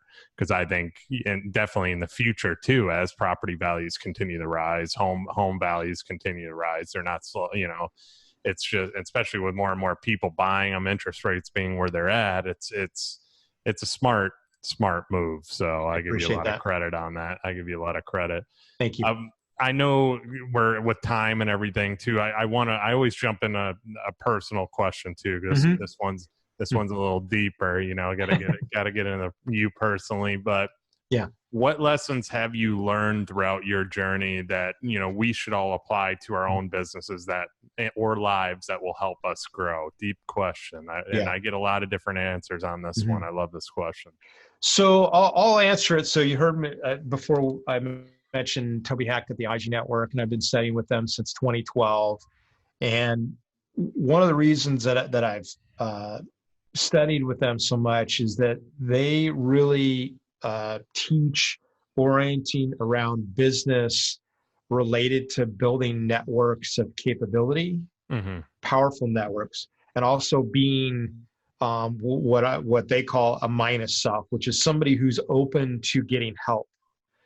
And what I mean by that is rather than orienting in business or your personal life as somebody who, gosh, I know everything. Like I got this. I don't need anybody to help me, right? I know what I'm doing. However, like people might describe that. That this is a person that says, gosh, man, I need all the great people around me that I can get, and I need to make them good offers. You could sort of put it in the domain, and Toby doesn't say it this way, but don't be the smartest person in the room.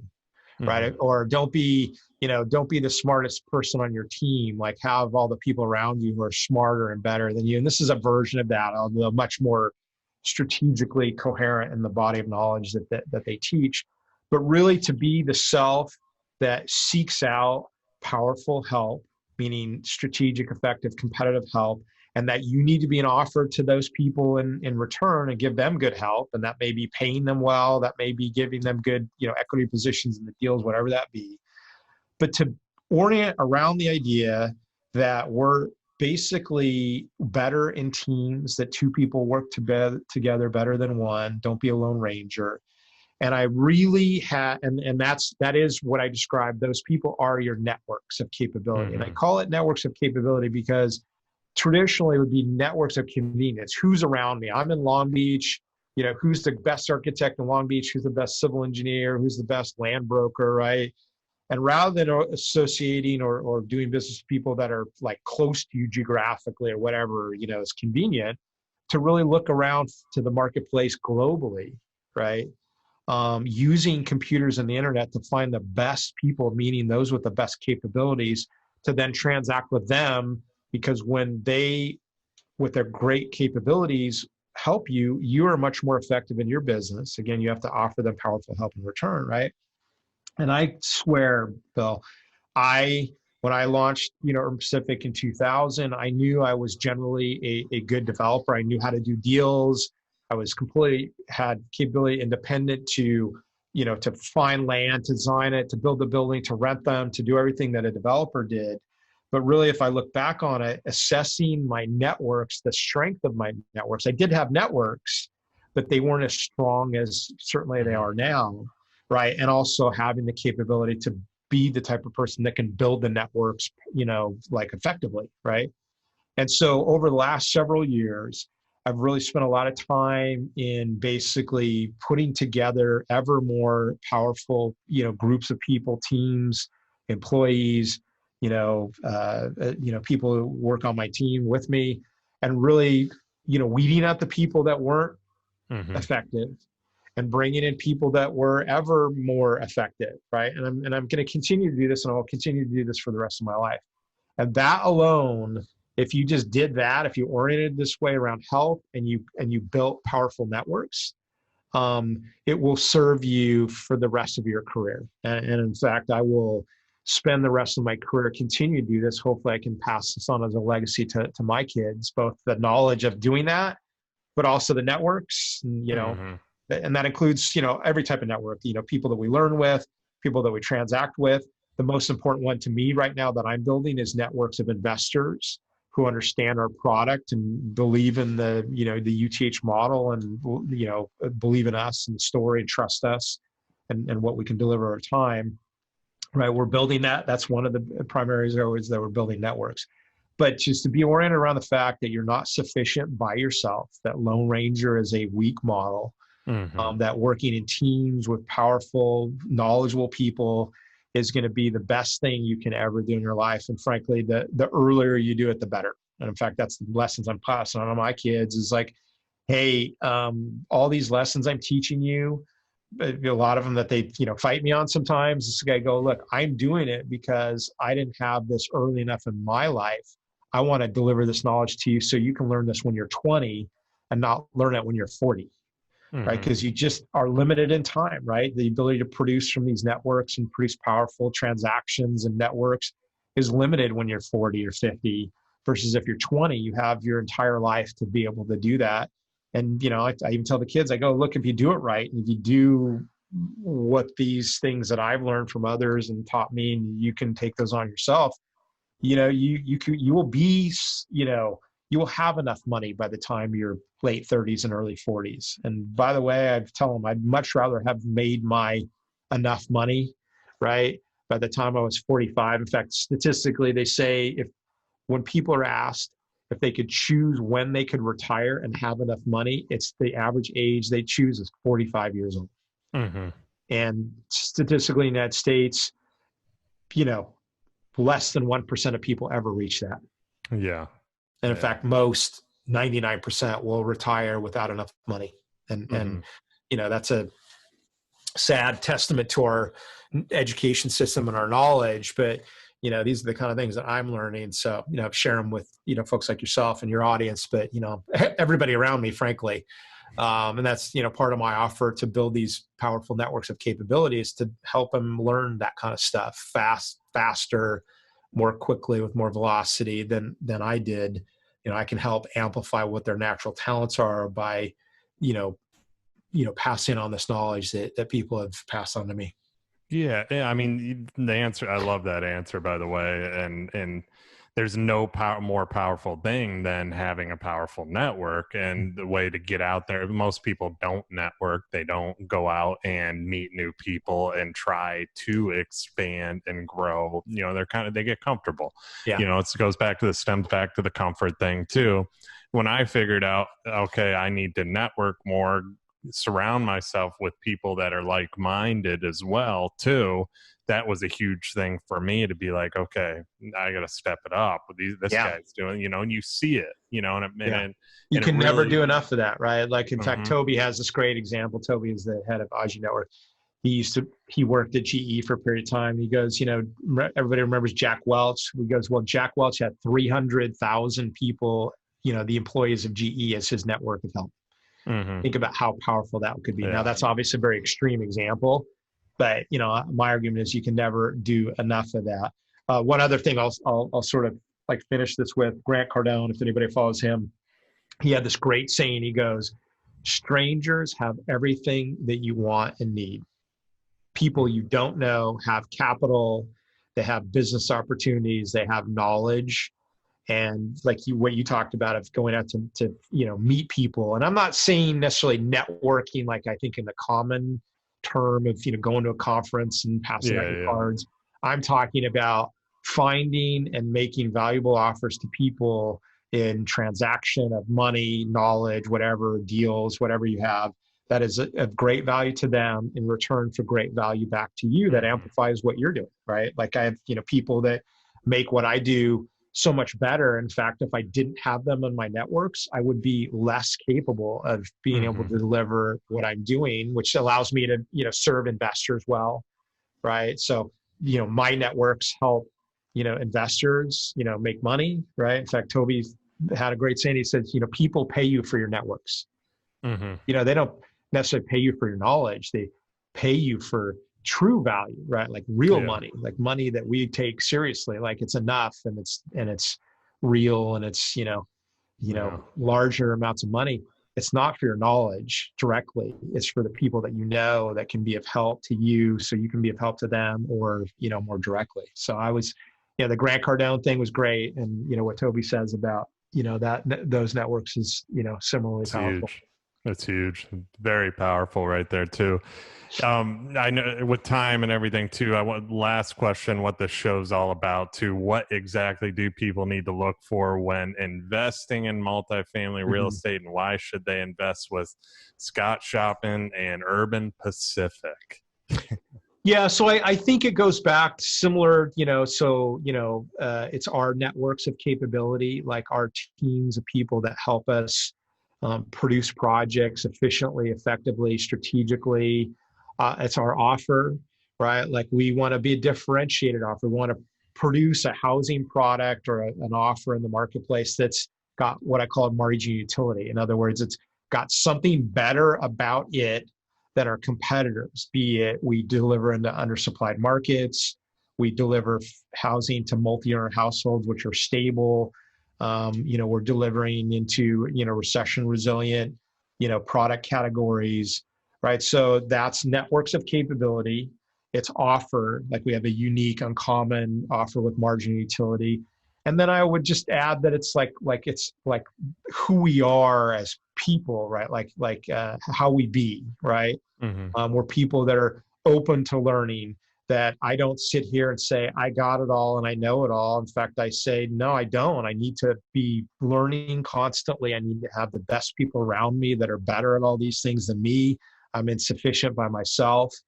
That, through these different things I just described, that we're able to have people, trust us, right? I mean, at the end of the day, no investor is going to invest in a project unless they trust the person. Nobody transacts in business generally without trust.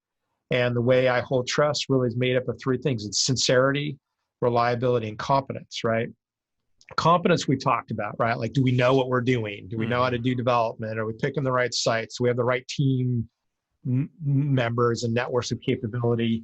But then, sincerity is, do we mean what we say, right? When we speak, are words, true, and do we hold to them? Do we fulfill our commitments? Hey, I say I'm going to be there on Tuesday. We're going to have a phone call at, noon. Like, you really get a phone call from Scott Choppin at noon, right? And, ask people around me, they know this. And then, then reliability, right? Do have people have the capability to trust that we're going to be reliable, that we're going to be there when we're going to say there. So sincerity is we mean that we're going to be there. Reliability is that we actually get ourselves there to the meeting, right? Like, we manage our lives. And, look, there's always breakdowns. There's breakdowns, in companies and the marketplaces. People have, personal breakdowns. And I'm not meaning like a mental breakdown. I'm just saying, hey, I was going to that meeting and that car tire blew out and I missed the meeting, right? That's an example of a breakdown. And, so does this person, the investor is investing with, can they demonstrate that they have the teams and the knowledge and the capability to produce these over and over again, such that they can encounter breakdowns and not fall apart, right? I mean, the lessons we learned from 2008 are serving us incredibly well right now. All kinds of different things that, we don't have time to cover here today. And that sort of adds into that competence question. So I think that would be sort of the answer, right? I mean, it's a complicated answer because, people and trust and business transaction are complicated. But at the end of the day, like, this comes from our original, humanness, our biology. When we were cavemen, you had to be able to trust the person that you were transacting with, because if they weren't trustworthy, they might kill you or they might rob you, and you would be dead and your genes don't pass on. Or you're in the village and if you're not a trustworthy person, the village is going to kick you out, right? I mean, like, trust is an inherent human biological component. Like, we cannot live without it. People don't think of it that way. But that's why it's so important, because at the end of the day, they go, I got to know I can transact with this person and not be hurt. Because if I'm hurt, my family suffers, I suffer, I may die, I may lose money, whatever the results of that are. And so, one of the skills that, in fact, we've written several articles in our investor education section is how to assess sponsors of projects. How do you assess trust? Like, what are the criteria and standards for what makes somebody trustworthy? Like, what is it about them really? Not what somebody says, not their words, but their actions and their results, right? What I call highly evaluated accomplishments. Did they really produce that project? Let's go talk to their investors. Did those investors make money, right? Nobody's bulletproof, but I think people that can sustain that trustworthy transaction and delivery and execution over time with that sincerity, reliability, and competence, those are the people that you want to do business with. You just got to find them, right? You got to sort of wade your way through all that background noise to be able to make correct judgments or assessments about people, right? I'm really, through my learning with the Aji Network, I'm so much better at assessing people and these things, because I need that too, right? I need to have the people around me have these things about them, right? I can't have people that are going to not be trustworthy. And everybody has it, right? That guy didn't perform. That surveyor was slow and couldn't deliver and, made my project late and, made that investor not so happy, right? So we got to work to have those people around us be able to perform at those high levels so that we can in turn then perform for the investor, right? That's really the heart of it, is all that action and capability to, deliver, not what we say in words, but what we, do in action, right? Which is an old way of thinking about it, but it's very fundamental to how human beings transact in business, and that will never change. Yeah, it's like you said it right at the beginning of this show. I mean, you're the conductor. You have to put those people within that orchestra around you that are going to overperform, and you're going to trust them along the way. If there's a trust gap, there's a problem. Yeah, and that's in any. Well, and the result in this case is, did the symphony performance go well? Was it a beautifully performed piece of music? If you show up and it wasn't, then then the person you look to see why it didn't happen is the conductor, right? And vice versa. Yeah. I mean, sometimes conductors will be all like, it's all about me. The good conductors will go, hey, it was me plus all these other great people, right, in this orchestra. We all kicked ass together, and it was whatever, a team effort. I don't think conductors would say that necessarily, but that's the reality of it. Nobody's sufficient on their own. Yeah, no, I love it. I love it. Scott, this has been awesome, man. It's everything. There's a ton of great info too. A ton of great conversation too. Well, appreciate, being on.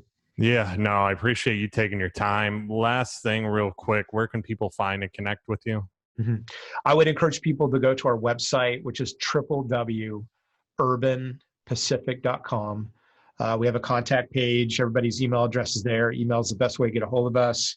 I would encourage people while they're there, do two things. Go to our investor education section, like boatloads of, educational materials, sort of along the lines of what we talked about today, how to underwrite deals, how to assess sponsors, information about the market cycles, and our sort of read of the market trends in multifamily and the economy generally.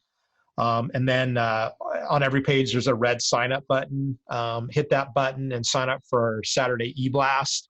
And we're basically putting out every Saturday, all that same sort of information, educational, market updates, economic cycle, analysis and, interpretations.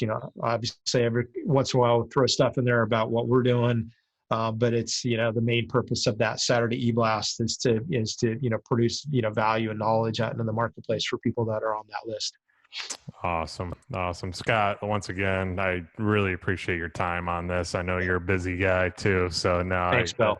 Yeah, it was great to connect with you too. I'm sure we will be talking in the future because I love what I'm doing. So hey, listen, I'm an offer of help and I really mean that, for anything, you know how to get a hold of me, but I really orient to, to be an offer of help and, whatever way can be helpful to you and, frankly, any of your listeners. Yeah, love it. Hopefully I can get you here in Naples. We can do some investments. Yeah, there you go. Yeah. But all right, good. Yeah, I appreciate it. And thank you all for listening. And I will see you guys on the next episode.